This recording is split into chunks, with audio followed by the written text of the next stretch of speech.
Slides, please. Thank you. Good morning, everyone. Please allow me to stand on all existing protocols, but I would like to acknowledge and let's give another hand to Her Excellency Ambassador Dr. Ireli for gracing us this morning. Thank you so much for that. So by way of background, I have been involved in the Nigerian economy for a decade. I've lived there for almost 7 years. I am paid in Naira. I pay my own car, I pay my own house. I have a mortgage with the wonderful Pan-African bank, Ecobank, which I'm not quite sure the interest rate, but I think it's 21%. And if the Nigerian economy goes sideways, the only place I have to go is my brother's basement in rural Canada. And in the winter sometimes, I'm not a very nice brother, but I play tennis in Lagos. The weather is fantastic in Nigeria.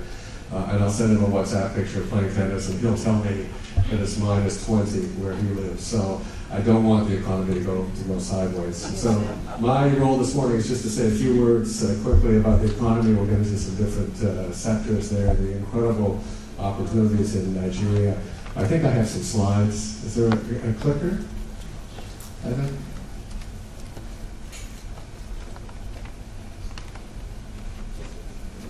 But let me just start while we're getting the slides up, just some demographic realities. And I think probably many of us know these, but they're so stark that it's perhaps worth repeating it again. Let me start by saying that if you take the entire world, excluding sub-Saharan Africa, the number of children in the world outside of sub-Saharan Africa has peaked. It's flat or declining. The number of working age adults outside of sub-Saharan Africa has peaked. It's actually declining. The only growth in population outside of sub-Saharan Africa is in fact in older people, over 65. At the same time, sub-Saharan Africa's population from now to 2050 is going to double.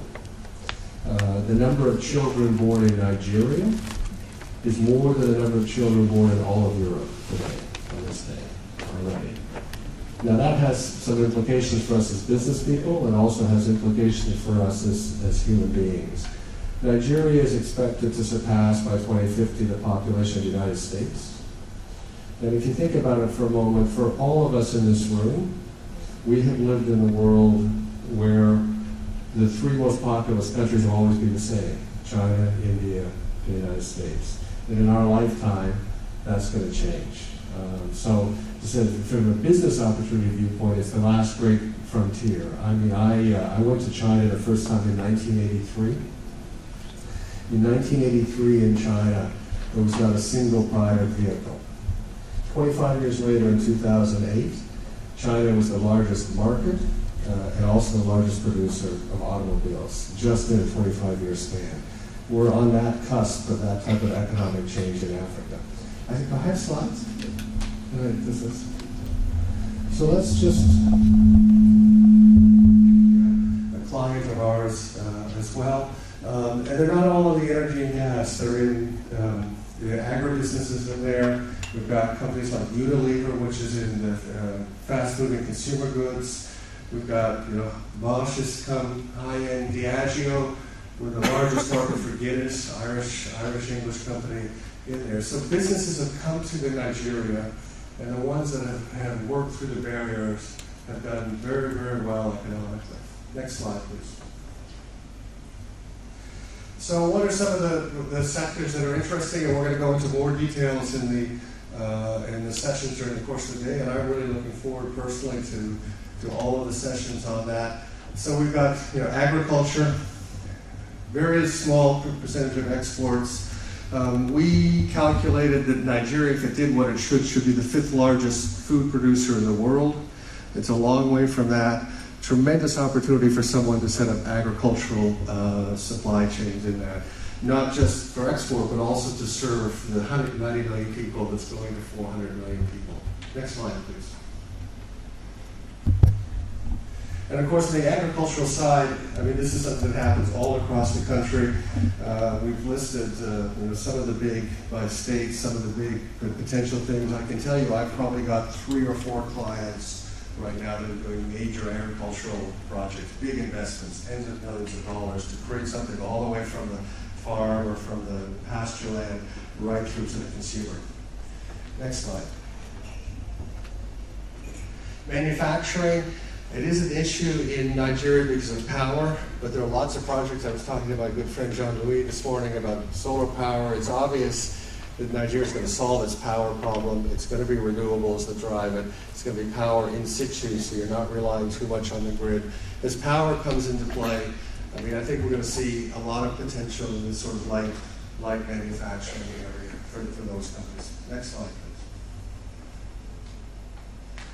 The other issue that's going on in here is, some of the other areas, consumer goods, automotive. One that I'm particularly interested in is pharmaceuticals. So there's no reason in Nigeria, pharmaceuticals don't take a lot of power. They just take a lot of proper procedures. I was last week or 2 weeks ago with the Nigerian American Pharmaceutical Association, and they're making a major effort to try to transfer that knowledge. And it highlights, too, this whole event as well, the power of the Nigerian diaspora. It's not just the $30 billion in remittances, which is extraordinary, but it's the human capital all around the world. We've got Nigerians in France, we've got Nigerians in the UK, we've got Nigerians in the United States, in Canada, who can help businesses from those countries make sure they can bridge the divide on that. Next slide. Of course, I don't want to forget about oil and gas. Again, we think there's huge opportunities there, not so much in upstream production, but in the more downstream, so in the refining, in petrochemicals, in retail gasoline distribution. And I think Total, of course, is, as I said, a huge player in this, including up to having a retail presence in Nigeria. Next slide. Power, we have huge gap in that. 4.7 million real estate sector housing projects from end to end. And one big part of it, I'll just mention, is also very critical to us, is we've been pushing very hard on blockchain technology for this, for the land registry. I mean, one of the reasons our real estate sector doesn't develop is a lack of trust. And blockchain is a technology that increases trust. So we would like to see Nigeria and Africa in general leapfrog with this technology, and this is one of the key sectors for that. Next slide, please. We mentioned Nollywood before. Fantastic market for entertainment in Nigeria. It's starting to export some of its products, but the amount of money that is spent in country on movies, films, music is extraordinary. Next slide. And then finally, let me just end on technology. I mentioned we'd like to leapfrog with blockchain, but there's so many technological innovations that are coming through that we'll be able to leapfrog. One thing I'll leave you with, maybe the last thing, Nigeria has the world's most advanced biometric banking system. Again, you sort of think of this low trust society, so every bank account has 10 fingerprints. Every bank account that you have can be linked together, so I have 2 personal bank accounts, and I'm the director of PwC, so we have, every bank asks us to have a bank account, so we probably have 12 or 13 bank accounts there. They know at the central bank, all of these accounts look linked together. So just have been incredibly useful in terms of money laundering, in terms of ghost workers, in terms of corruption. But what it highlights is the way that we're using technology to leapfrog other parts of the world. So let me stop there. As I said, I do think that the Nigerian economy is the biggest thing left on the planet in kind of economic and investment terms. And I'm really looking forward to hearing about the sector-specific opportunities today. And so thank you for your attention, and God bless Nigeria.